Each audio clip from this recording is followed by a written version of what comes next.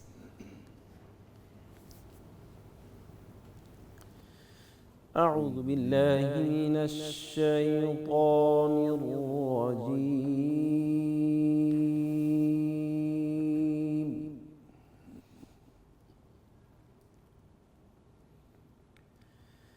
بسم اللہ الرحمن الرحیم۔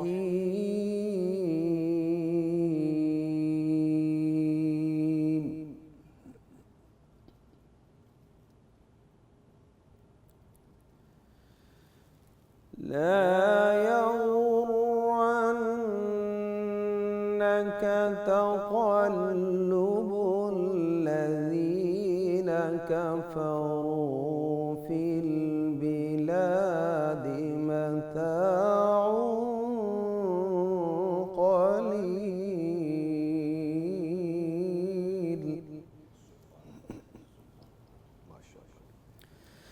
متاع قليل قليل ثم مأواهم جهنم وبئس المهاد۔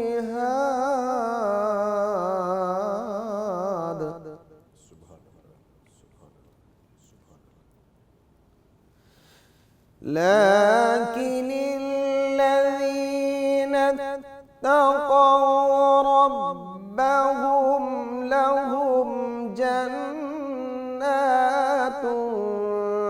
تجري من تحتها الأنهار، سبحان اللہ، سبحان اللہ۔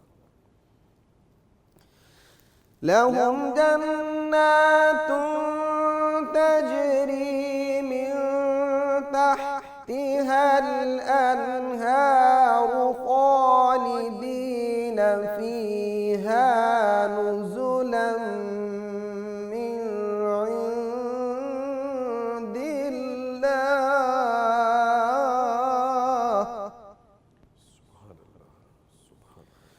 نزلا من عند الله، وما عند الله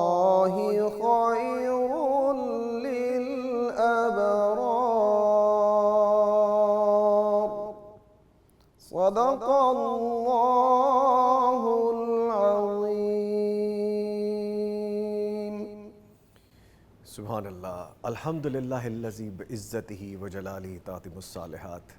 قاری صاحب اللہ تعالیٰ آپ کو جزائے خیر عطا فرمائے. یہ دعا میں نے اس لیے پڑھی کہ اللہ تعالیٰ اگر آپ کو قرآن کریم کی تلاوت سننے کی سعادت حاصل کرنے کی توفیق دیتا ہے تو اس پہ بھی ہمیں شکر ادا کرنا چاہیے. تو بڑی خوبصورت یہ ایک صبح کا آغاز ہوتا ہے اور یہی صبح وطن کا خاصہ بھی ہے. چلتے ہیں بھٹی صاحب کی جانب. بھٹی صاحب ہم آپ سے سیکھ بھی رہے ہیں اور انشاءاللہ سیکھتے بھی رہیں گے. اللہ تعالیٰ آپ کو عزتوں سے نوازے. جزاکم اللہ. آج کا وظیفہ بیان فرمائیے سے. بسم اللہ الرحمن الرحیم. الحمدللہ رب العالمین والصلاة والسلام علی اشرف الانبیاء والمرسلین. اما بعد. نظامی صاحب رحمت عالم صلی اللہ علیہ وسلم کے ہر فرمان میں ہمارے لیے خیر و برکت اور اللہ کے فضل و کرم کی بے پناہ خزانے چھپے ہوئے ہیں.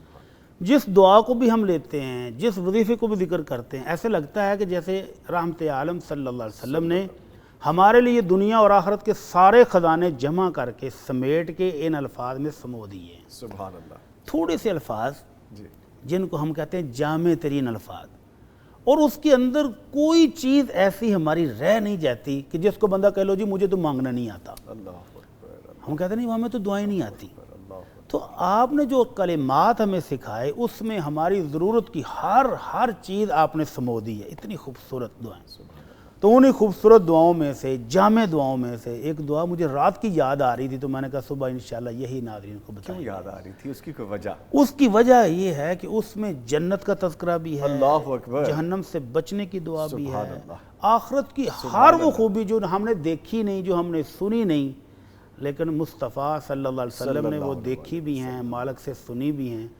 تو اس دعا میں مصطفیٰ صلی اللہ علیہ وسلم نے ہمیں وہ چیزیں بھی مانگنی سکھائی ہیں جو ہم پتہ ہی نہیں ہیں. تحفہ ہے پھر تو یہ بھٹی صاحب ماشاءاللہ. اور ایسی مطلب خطرناک چیزیں جن کو ہم جانتے نہیں لیکن زندگی میں کبھی وہ آ بھی سکتی ہیں.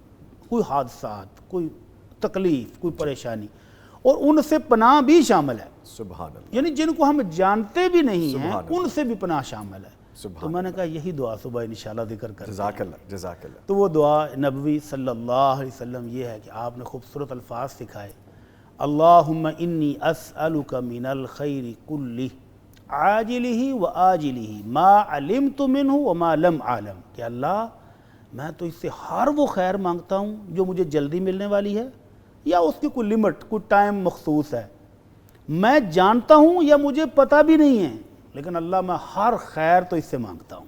سبحان اللہ. وَأَعُوذُ بِكَ مِنَ الشَّرِّ كُلِّهِ عَاجِلِهِ وَآجِلِهِ مَا عَلِمْتُ مِنْهُ وَمَا لَمْ أَعْلَمْ. اے اللہ ہر شر سے، ہر برائی، ہر تکلیف سے جو میں جانتا ہوں یا جو میں جانتا بھی نہیں، جلدی آنے والی ہے یا دیر سے آنے والی، اللہ میں سب سے تیری پناہ مانگتا ہوں. سبحان اللہ.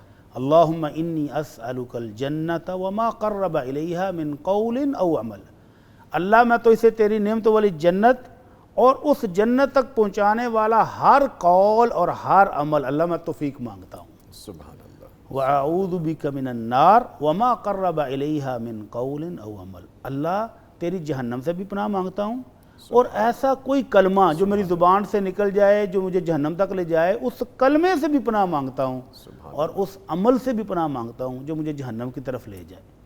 اور اس کے بعد والے الفاظ ان سے بھی زیادہ خوبصورت، وہ تو میں کہتا ہوں کہ وہ ہمارے لیے جان نثار ہونے والے کلمات ہیں جو آپ نے سکھائے. اللہ اکبر. کیا سکھایا؟ فرمایا یہ کہنا ہے اس کے بعد جی اللہم انی اسألک من الخیر ما سألک عبدک و نبیک محمد صلی اللہ علیہ وسلم. صلی اللہ علیہ وسلم. اے اللہ تیرا محبوب، تیرا نبی، تیرا بندہ جو خیر مانگ کر گیا ہے اللہ مجھے بھی وہی عطا فرما. اللہ اکبر. اور میرے مصطفیٰ صلی اللہ علیہ وسلم نے کون سی خیر مانگی ہوگی؟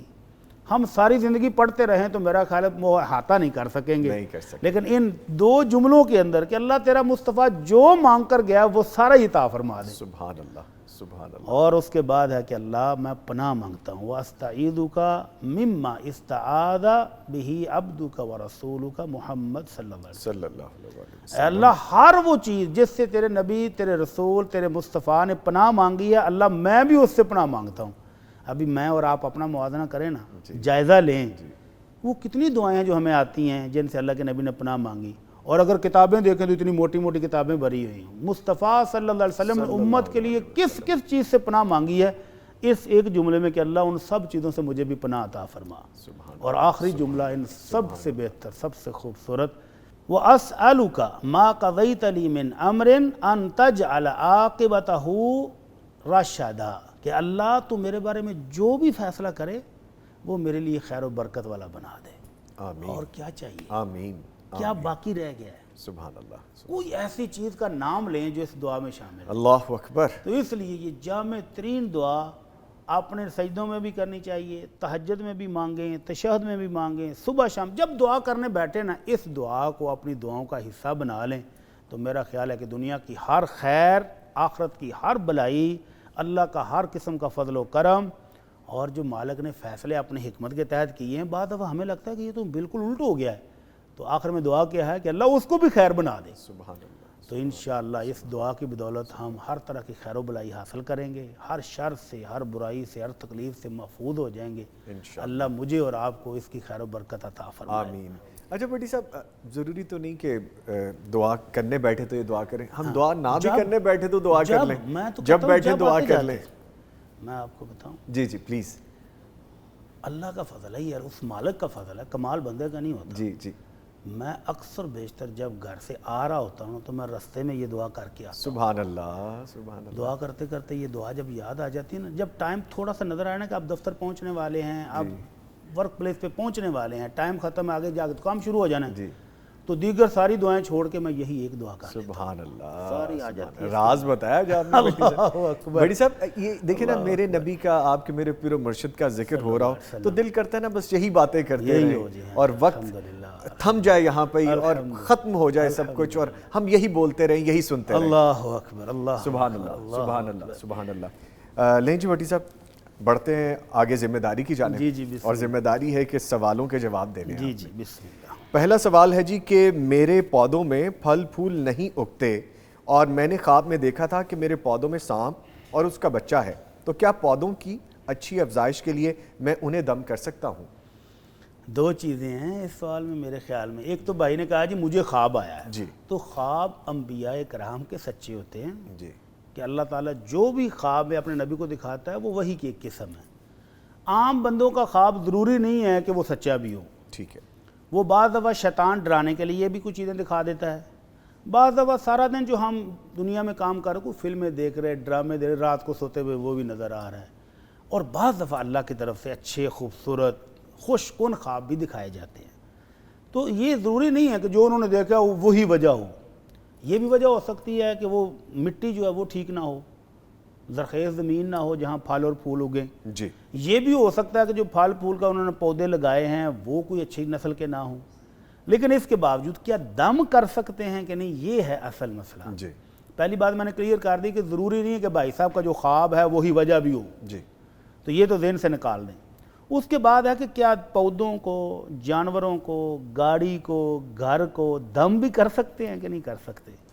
تو آمنہ کے لال صلی اللہ علیہ وسلم نے بڑی خوبصورت رہنمائی فرمائی. فرمایا اذا رآ احدکم من اخیہ او من نفسہ او من مالہ ما یعجبہ. آپ گھر سے باہر نکلے ہیں، گراج میں گاڑی کھڑی ہے نئی خوبصورت چمکتی ہوئی، الحمدللہ الحمدللہ، تو فوراً اللہ کا شکر ادا کریں اور برکت کی دعا کریں. تو آپ نے فرمایا جب بھی تم میں سے کوئی شخص اپنے بھائی کی کوئی چیز دیکھے، بھائی کو دیکھے کہ ماشاءاللہ کیا نوجوان ہے، کیا خوبصورتی اللہ نے دی ہے، کیا جوانی دی ہے، یا اس کی کوئی نعمت دیکھیں، یا اپنے بارے میں دیکھیں، آئینے کے سامنے کھڑے ہیں، میک اپ کر رہے ہیں تو اللہ کیا خوبصورت انہیں مجھے بنایا، یا اپنے مال و دولت میں گھر ہے، گاڑی ہے، کاروبار ہے، جانور ہیں، پودے، کوئی چیز بھی ہے، وہ دیکھیے اور آپ کو وہ خوبصورت لگی کہ اللہ نے مجھے بہت خوبصورت یہ چیز دی ہے، فَلْيُبَرِّكْهُ، تو فوراً برکت کی دعا کر لے. جی. فوراً اللہ کا شکر بھی کرے، الحمدللہ، جیسے آپ نے کہا الحمدللہ پڑھے فوراً اللہ کا شکر، اور ساتھ کہے اللہ اس میں برکت عطا فرما دے. فرمایا فَإِنَّ الْعَيْنَ حَقٌّ، نظر لگ جاتی ہے، جی. اپنی بھی لگ جاتی ہے اور حاسدین کی تو لگتی ہی لگتی ہے نا. اللہ. اور اگر آپ کو حاسد ہوئے اس نے تو گاڑی بھی لے لی، اللہ، ہوئے اس نے تو یہ بھی کر لی، ہوئے تو وہ لگ جاتی ہے. تو فرمایا اس سے بچنے کے لیے اپنے بھائی کو برکت کی دعا دو، اور خود اپنی چیز دیکھیے تو برکت کی دعا کر لو. تو کیا جانوروں پر، پودوں پر قرآن پڑھ کے دم کریں گے تو اثر ہوگا؟ وہ ذرا واقعہ یاد کریں نا جو ہم رمضان میں اور پچھلے سال بھی بیان کرتے رہے کہ ایک صحابی قرآن پڑھ رہا تھا تو گھوڑا بھی بدکنا شروع ہو جی گیا، بالکل، تو گھوڑے پر بھی اثر ہو رہا ہے۔ اللہ اکبر۔ اور وہ واقعہ بھی یاد کریں کہ جب نبی علیہ الصلوۃ والسلام کے لیے ممبر بنا دیا گیا اور آپ نے وہ تنا چھوڑ دیا جس کے اوپر آپ ایسے ٹیک لگا کے خطبہ ارشاد فرمایا کرتے تھے، تو وہ تنا بچوں کی طرح بلک بلک کر رویا۔ تو آپ نے فرمایا کہ اگر میں اس کو واپس جا کر چپ نہیں کرواتا تو یہ قیامت تک بلکتا رہتا۔ اللہ اکبر۔ تو اس کا مطلب ہے جن کو ہم بے جان کہتے ہیں قرآن کا اثر ان پر بھی ہوتا ہے۔ اللہ اکبر اللہ۔ تو اس لیے قرآن پڑھ کے اگر آپ کو یہ سمجھ لگ رہی ہے کہ میرے باغ کو، میرے مال کو، میرے جانوروں کو نظر لگ گئی ہے، جی تو وہ نظر بد والا دم ان کو بھی کیا جا سکتا ہے۔ اعوذ بکلمات اللہ التامہ من شر کل شیطان وہامہ ومن کل عین لامہ، یہ نظر بد کا دم ہے۔